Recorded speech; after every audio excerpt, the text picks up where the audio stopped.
अरे दे दो लगा के, वो प्रोसेस में आएगा रैंडमली, ऐसा सुखाना पड़ता है। चलो hello everyone, welcome back to my YouTube channel best किचनएट में अनम। और आज हमारा लोकेशन है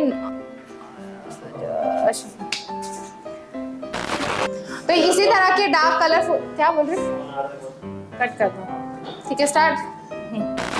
हेलो एवरीवन, हाँ बोलो।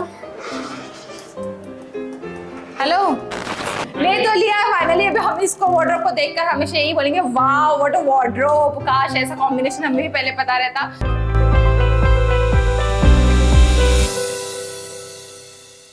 Hello everyone, welcome back to my YouTube channel. आज फाइनली हमारा लोकेशन है अशोका मार्ग साइट पर, जहां पर 3 BHK फ्लैट में आज हम पूरा 1 BHK फ्लैट को फुल फर्निश कर रहे हैं। और ये पूरा ही प्रोसीजर हम होममेड के साथ जा रहे हैं। तो आप इस वीडियो में देख सकते हैं कि एग्जैक्ट टाइम ड्यूरेशन कितना जाता है, मटेरियल कॉस्ट कितनी जाती है और एग्जैक्ट जो फिनिशिंग होती है एट द एंड वो कितना जाता है। वो सारी चीजों को आप जज कर सकते हैं और अगर आप अपने लिए प्लान करें तो आपको काफी अच्छा आइडिया आ जाएगा। राइट नाउ अभी हम एंट्रेंस पे है। एंट्रेंस पे पहला हमारा पार्ट था कि ये पूरा सेपरेट फ्लोर पर एक सिंगल फ्लैट है। तो यहाँ पे हमारी एक सेपरेट लिफ्ट आ जाती है। देन यहाँ पर जो प्लान हमारा पहले से हुआ था कि इसके बैक साइड पे पूरा डिजाइन है, 3D के साथ मैं आपके साथ शेयर करूँ। 3D में एक बार आप देख लीजिए। बैक साइड पे ग्रास है, ग्रास के अंदर हम पूरा नेम प्लेट लगाने वाले हैं। देन उसके बाद हमारा सेफ्टी डोर। पहले हमारा प्लान सिर्फ इतना ही था, देन उसके बाद हमने थोड़ा सा प्लान बढ़ा दिया। तो जहाँ पर भी अशोक जी खड़े हैं, आशीष जी जहाँ पर खड़े हैं, वहां पर अभी हमने ऑल बढ़ा लिया है। तो ये प्लान मैं आपको 3D के साथ शेयर करूंगी कि अभी राइट नाउ यहाँ पे वर्किंग चल रहा है, तो हम डिस्टर्ब नहीं करेंगे। जैसे ही हम यहाँ से आ जाते हैं तो यहाँ पे कुछ हमारा एंट्रेंस लुक है। तो यहाँ पे हम कुछ रेडीमेड फर्नीचर के अकॉर्डिंग यहाँ पे बाय करने का सोच रहे हैं। तो यहाँ पे कुछ लुक वाइज अच्छा दिखेगा। बजट के अकॉर्डिंग हम थोड़े सम प्लान चेंज किए हैं। राइट नाउ ये हमारा डायरेक्टली लिविंग वाला पार्ट आ जाता है। लिविंग में हमारा टीवी यूनिट ऑलमोस्ट रेडी हो चुका है। 7 बाय 7.5 फीट का ये टीवी यूनिट है। यहाँ पे हमने टी पट्टी ऐड की है। यहाँ पे हमारा SF फिनिश का लैमिनेट है, काफी सॉफ्ट मैट है। इसका लेने का पर्पस ये होता है कि आप इस पे कितना भी गंदे हाथ वगैरह लग जाए तो जल्दी इसके ऊपर छापा नहीं पड़ता और क्लीनिंग में काफी अच्छा रहता है। मेंटेनेंस इशू का कोई भी प्रॉब्लम नहीं है। देन जस्ट लुक वाइज के लिए हम यहाँ पे हमने एक जस्ट शेल्फ क्रिएट कर दिए, तो आप अपने आर्टिफैक्ट्स रख सकते हैं। बैक साइड में हमारा ऑलमोस्ट फेवरेट रहा है मार्बल फिनिश का लैमिनेट। देन उसके बाद नीचे की तरफ से हमने जो स्टोरेज के अकॉर्डिंग 3 ड्रावर्स दे दिए और यहाँ पे प्रोफाइल डोर दे देंगे। जो आपके सेटअप बॉक्स है वो उसके अंदर रहेगा, तो इजिली कैच हो पाएगा।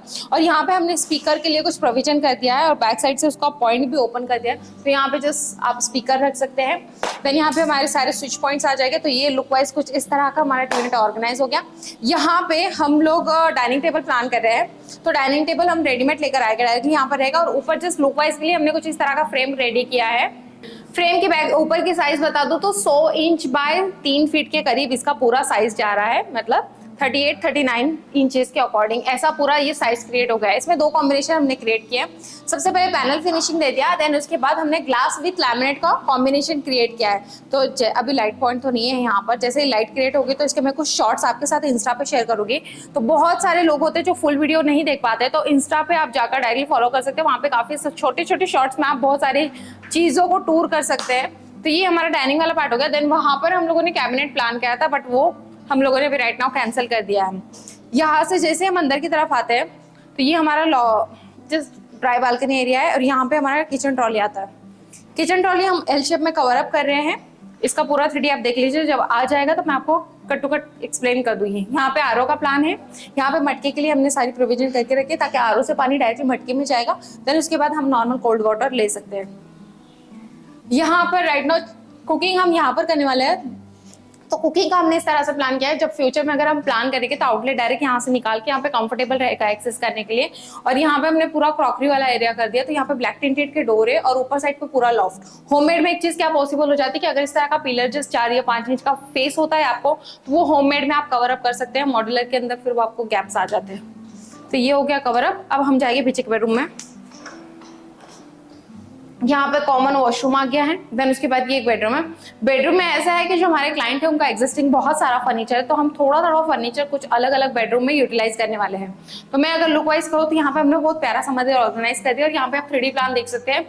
मंदिर का कलर कॉम्बिनेशन कैसा है, कितना साइज है, कलर लाइट कहाँ पर आने वाली है, फ्रंट पे डोर आने वाले हैं और डोर की डिजाइन क्या है, हैंडल कौन सा है, बहुत ज्यादा डिस्क्राइब करके हम यहाँ पे 3D लगाते हैं। ताकि यहाँ पे, क्योंकि आपको पता है टीम काफी बड़ी है, तो बहुत सारे लोगों का इस पूरे वर्क में हाथ लगता है। तो जितने भी लोग आए वो काफी ज्यादा क्लियर है इस मटेरियल को देख के, और चीज एज इट इज वही डिलीवर होगी क्लाइंट को। तो ये कुछ इस तरह से मंदिर सेटअप किया है। उसके बाद मैं आपको ले चलती हूँ एक और बेडरूम में। फ्लैट बहुत ज़्यादा स्पेशियस है, बहुत ज़्यादा लार्ज साइज है इसकी, बहुत ज़्यादा कंफर्टेबल है। सोफे का प्लानिंग मैं आपको एंड में बताऊंगी। देन उसके बाद हम आते हैं यहाँ पे, हमारा ये बेडरूम है, ये हमारा सेकंड बेडरूम है, not master bedroom. Second bedroom में हमने कुछ इस तरह से प्लान किया है कि हमारा पूरा मैट फिनिश का लैमिनेट यूज हुआ है। ये हल्का सा ग्रीनिश शेड है, इसको डार्क ग्रीन भी नहीं कहेंगे और लाइट भी नहीं। इन साइड में हमने पूरा डार्क थीम रखा है और दोनों साइड पे हमने लेडीज वाले सेक्शन कर दिए हैं। यहाँ पे ड्रावर का इन साइड भी पूरा डार्क किया है। अगर आप इस तरह का भी कॉम्बिनेशन क्रिएट करना चाहते हैं तो आराम से कर सकते हैं। यहाँ पे ड्रेसिंग टेबल प्लान किया है और यहाँ पे जस्ट डोर। तो बैक साइड आप देख सकते हैं, अंदर से भी पूरा डार्क लैमिनेट ही यूज किया है। 7 से 8 इंच इनफ है आपके कॉस्मेटिक रखने के लिए। और जस्ट डोर लगा दिया। अगर आपको नीड है तो आप लाइट लगा सकते हैं, अगर आपको नीड नहीं है तो आप नहीं लगा सकते। यहाँ पे ये हो गया। हमने जस्ट कॉम्बिनेशन देने के लिए यहाँ पे गोल्ड की टी पट्टी ऑर्गेनाइज कर दी है। टी पट्टी की साइज लगभग आधी इंच है, तो ये लुक वाइज काफी अच्छा लगता है। अगर आपका पूरा क्वार्टर प्लेन है तो एटलीस्ट आपको आधी इंच की टी पट्टी लेना चाहिए। अगर आप उससे भी छोटी लोगे तो लुक वाइज बहुत मैच नहीं होता, वो थीम नहीं जाता। देन यहाँ पे जस्ट हैंगिंग क्लोथ के लिए हमने कुछ प्लान किया है कि जितने भी आपके क्लोथ रहे, अगर अब आपको हैंग करने हैं तो इस तरह का कुछ ऐसे क्लोथ होते हैं जो हम वार्डरोब में भी नहीं रख सकते और वॉश के लिए भी नहीं डाल सकते, क्योंकि 1 to 2 टाइम हमको इसको यूज करना है। तो ऐसे क्लोथ के लिए आप जस्ट इस तरह का हैंगर लगा दीजिए। इसकी डीप लगभग 7 से 8 इंच की रख लीजिए, ताकि अगर आप हैंग करो तो कंफर्टेबल डोर इसके कंफर्टेबल क्लोथ इसके अंदर हैंग रहेंगे। और अगर आपको जस्ट वॉच वगैरह कुछ ऐसी सब चीज़ें हैं जो जस्ट जाते वक्त आपको बार बार कैरी करनी पड़ती है, तो उन चीज़ों के लिए हमने जो शेल्फ डाला है वो भी मूवेबल। अगर आपको नहीं ज़रूरत है आप निकाल के उसे रख भी सकते हैं। पूरा डार्क है। फ्यूचर में अगर आपको ज़रूरत है कि आपको बड़ा सा फुल मिरर चाहिए तो आप इसे इनसाइड या आउटसाइड दोनों साइड से फुल मिरर भी लगा सकते हो। इस तरह से काफ़ी कंफर्टेबली एक्सेस हो जाता है। ऊपर की साइड पे हमने लॉफ्ट दे दिया। लॉफ्ट की हाइट लगभग 12 से 13 इंच ही हमें मिली है, तो फिलहाल हमें उसका यूटिलाइज करना था, तो इसलिए हमने वहाँ पे जो शटर दे दिए तो वो पूरा पैक हो जाएगा। और थीम को अगर आप कंटिन्यू में चेक करोगे तो वार्डरोब की हाइट काफ़ी ज़्यादा, लगभग 98 इंच का इसका हाइट है। उस अकॉर्डिंग लॉफ्ट भी काफ़ी ऊपर है, तो हमने इसका पूरा थीम एक कंटिन्यू में क्लियर किया है पूरा डार्क शेड के साथ। नीचे की डार्क स्कर्टिंग है वो भी हमने डार्क लिया है कि ऑब्वियसली आपके मॉप और झाड़ू जब आप लोग लगाते हो, नीचे की जितनी भी स्कर्टिंग है काफ़ी ज़्यादा गंदी हो जाती है, क्योंकि मॉप बार बार उसको टच होता है। तो इसलिए नीचे की स्कर्टिंग डार्क लीजिए। अगर ज़्यादा गंदा भी होगा तो जल्दी आपको हाईलाइट नहीं होगा।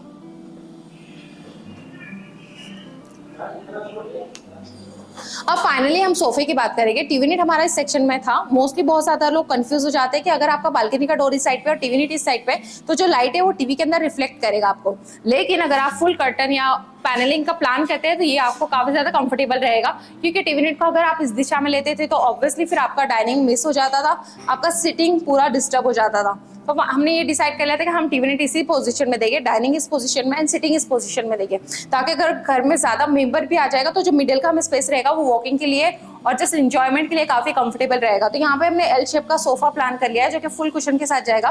बस उससे जो एल यहाँ पे ज्वाइन होगा वो हम लॉन्जर टाइप में ले रहे हैं। फ्यूचर में अगर हमने जस्ट गार्डन लुक दे दिया बालकनी को तो वो लॉन्जर एज इट इज हम वहाँ पर यूज कर सकते हैं। लॉन्जर को आप विद स्टोरेज के साथ भी कर सकते हो, विदाउट स्टोरेज के साथ भी कर सकते हो। तो फिलहाल हमने उसे विदाउट स्टोरेज के साथ लिया क्योंकि काफी कंफर्टेबल, बहुत स्मूथ रहेगा।